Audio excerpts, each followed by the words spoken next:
We out here on the porch, Joe Bro's casa. Look at that view. Woo-wee. That's what I'm talking about. Very special time of year. Some would say the most special time of year because it's guilty pleasures time. And we're gonna shoot ourselves a beer porch trait with my homie, Brewmaster Joe of Wicked Weed. So let's get into it.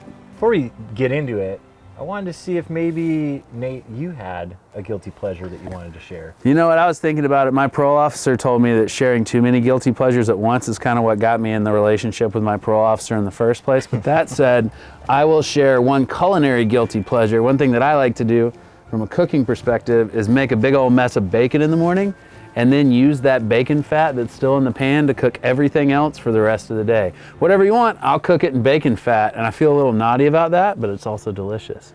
That's a true guilty pleasure. The vegans aren't gonna like that one, but this has milk in it anyway, so I guess fuck them, right? This is Beer Portraits, and this is Barrel Aged Guilty Pleasures, Milk and Cookies. You!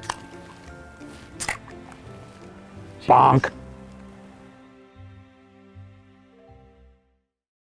I'm just gonna indulge in some guilty pleasure posture while we do the stats time for this delicious dram in front of us. CBFR, color, body, flavor, romance for guilty pleasures. Color on this one, look guys, I want you to use those detective skills. This is a dessert stout, so it's gonna be dark brown. All these are gonna be dark brown, opaque, delicious. Which has some implications about the body. This is a pastry style stout. Pastry style stouts are heavy, just like your sinful, indulgent, decadent dessert.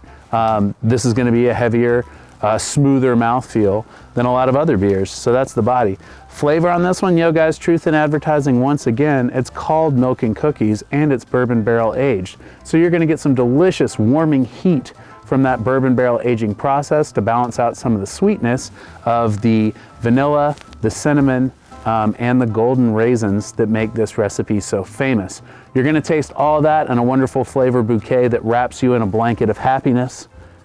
And to talk more about the romance of that blanket, I'll turn it over to the brewmaster himself, Dr. Joe Bro Pawelek. Thanks, Nate. Well, you pretty much nailed the romance on it, more or less aggressively, leaving me with only really fun stats to share about this beer. But Great. Milk and Cookies it's our OG barrel-aged beer that has vanilla, cinnamon, golden raisins in it. And this beer is aged for 12 to 18 months in bourbon barrels that we source from Kentucky. And during that residency time, we pick up a lot of barrel character that gives this beer its unique flavor and aroma profile. And because this is the one that's been around the longest, it's the most refined, it's the one that hits every flavor palette for somebody looking for a beer as decadent as this. And it's truly best shared with a friend on a porch. That's all I got to say about that. Cheers, brother. Cheers. Ah.